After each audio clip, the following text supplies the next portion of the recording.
பொன்னாவாரை, பொன் போன்ற மேனியை உருவாக்கும். அப்போ மேனியை உருவாக்குறது அந்த பூவே தங்க கலரில் இருக்கும். தங்கம் எப்படி போட்டால் எப்படி இருக்கும், பொண்ணு தங்கம் மோந்திரம் போட்டால் எப்படி இருக்கும், பொண்ணு மோந்திரம் அது மாதிரி ஜொலிக்கும் அந்த பூ.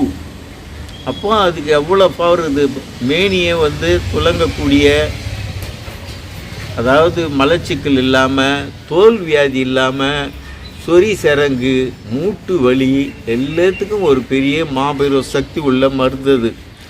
ஆனால் கிராமப்புறங்களில் ரோடு ஓரத்துங்களில் இரு மரங்களும் வளரக்கூடிய ஒரு செடி. அது ஒரு செடி இனம், மரம் கிடையாது.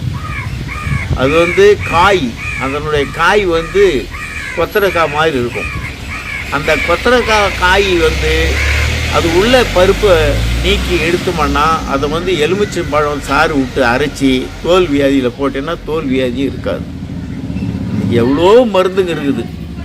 ஆனால் தோல் வியாதியை போக்கக்கூடிய ஒரு சக்தி, மாபெரும் சக்தி அந்த விதைக்கு இருக்குது. அந்த விதையை ஊற வச்சு, காஞ்சி போன விதையாக இருந்தால் ஒரு நாளைக்கு முன்னாடியே எலுமிச்சம்பழம் தோல் கொட்டையை எடுத்துட்டு திப்பி எடுத்துட்டு அதில் ஊற்றி நல்லா ஊற வச்சு காலையில் அரைச்சி ஓட்ட அரைச்சி நைட்டில் தடவிட்டு காலையில் சீக்கா போட்டு குளிச்சிங்கன்னா ஒரு 3 நாள்லேயே உங்களுக்கு அரிப்பு இல்லாமல் தோல் உரியாக இருக்கும். அது மாதிரி அறுசுவை உணவு. அதில் நாம் எல்லா 5 சுவையும் உண்றோம். ஆனால் கசப்பு நம்ம சாப்பிட்றது இல்லை. கசப்புனாவே அதை ஒதுக்கிறது. கசப்பு இல்லைன்னா 6 சுவையில் 1 வரும். நரம்புங்களுக்கு போய் சேரக்கூடிய ஒரு துரித சக்தியை உண்டு பண்ணுறது கசப்பு. அதனால்தான் ஒரு நோய் வந்தவங்க, சர்க்கரை நோய் கூட பாருங்கள், எல்லாமே பாவக்காய், அப்புறம் அந்த இது என்னது சௌ இந்த காய், அதாவது கோவக்காய், அப்புறம் அந்த இது கொய்யா இலை, கொய்யா பழம், கொய்யா இலை கூட போட்டு சாப்பிட்றாங்க.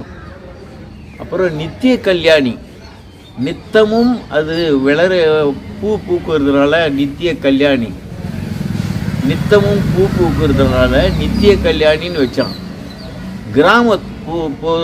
கிராமப்புறத்தில் என்ன பண்ணால் சுடுகாட்டு பூ ஒன்றும்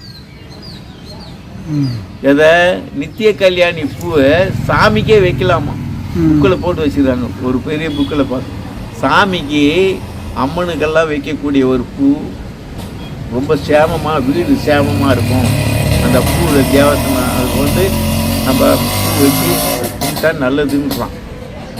அதை வீட்டில் வைக்காதான்றான். இன்றைக்கி வீட்டில் வைக்கக்கூடாது, சுடுகாட்டு பூ வேணும். சுடுகாட்டுக்கு போகிறவனு கூட மீட்டுன்னு வர்றது. அது சுடுகாட்டு பூ கிடையாது. சுடுகாட்டுக்கு போறியன்னா கூட மீட்டுன்னு வர அந்த வேறு கூட மாதிரி தான் புற்றுநோய் கேட்கும். அந்த வேறு சக்கரை நோய் கேட்கும். வெளிநாட்டுக்கு கப்பலில் இதில் போகுது, கப்பல்லையும் விமானத்துலேயும் போகுது. இன்றைக்கி நமக்கு எங்கன்னா இருந்தால் அதை பற்றி தெரியல. சில பேர் எடுக்கிறாங்க. அடிக்கடி நீர் போகுது, என்ன சொல்கிறது, வீக்காகிடுது நரம்புங்க. அதாவது அந்த இது கிட்னி, அது நீர் 2 சுரக்கிறது, கொஞ்சம் தாமதமாகிறதோ சரியாக போகாது இருக்கிறதோ இருந்துட்டேன்னா நித்திய கல்யாணி அடிக்கடி நீர் போகுதுன்னா நித்திய கல்யாணி சாப்பிட்டேன்னா ஒரு 3 நாள் 5 நாளைக்கு மேலே சாப்பிடக்கூடாது. டெஸ்ட் எடுக்கணும். ஏன்னா குறைஞ்சிடும், லோவில் வரக்கூடாது. மிகினும் குறையினும் நோய் செய்யணும், அதிகமானாலும் குறைஞ்சாலும் நோய். என்ன சொல்கிறது, சத்தியம் தவறுனாலும் தவறு, பத்தியம் தவறு அதன்னு எழுதணும். என்ன சொல்கிறது, அதனால் பத்தியத்தோடு இருந்து வைத்தியம் பண்ணினா சித்தருங்களுக்கு நீ செய்த கடமை, அவங்க செய்த கடமை பூர்த்தி ஆச்சுன்னு அர்த்தம். நீ கருவோடும் மீனும் நான் துண்ணுவேன், நான் சொரிஞ்சிக்கன்னா நீ சிரிப்பு, நீ சீப்பெல்லாம் எடுக்க வேணாம், இரும்பு சீப்பு வாங்கி நல்லா தேய்ச்சிக்கும். பத்தியில் நான் இரும்பு சீப்பு வாங்கி ஒரு அம்மா மருந்து கொடுத்தேன். அவங்க பையனை இட்டுன்னு வந்தாங்க. ஏன்பா பையன் எப்படிப்பா பத்தி இருப்பான் அப்படின்னா, 2 கத்தி வாங்கிக்கன்னு. உடனே எதுக்குப்பான்னாங்க. கத்தி என்னன்னா அவங்க மறந்துட்டாங்க. என்னத்துக்குப்பா கத்தி என்னாங்க. கத்தி ஒரு கத்தி கீரிக்கோ, அது கொஞ்சம் கூறு மங்கிடுச்சுன்னா அதை எடுத்து வச்சுட்டு இன்னொரு கத்தி உடனே கீறிக்கலாம்ல, எப்பவுமே விடாது. ஏன்னா படை கிடையாது, அது பாடை. நீ சாகுற வரைக்கும் நீ பத்தியம் இல்லைன்னா மீன் கருவாடு துண்ணுவேன், நான் கருவாடு துண்ணுவேன், கத்திரிக்காய் துண்ணுவேன்னா படை கிடையாது, பாடை.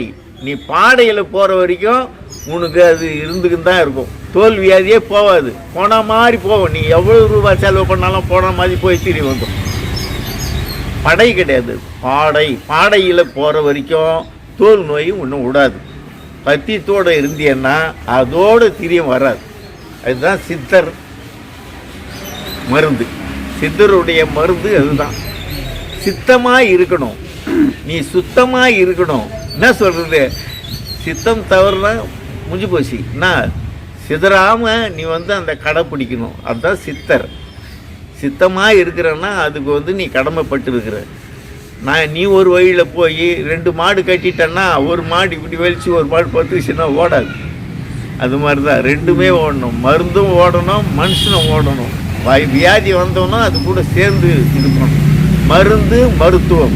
இப்போ எம்டி படிக்கிறாங்க, medicine of doctor, doctor of medicine. என்ன சொல்கிறது, ஆனால் மருந்து மருத்துவம்.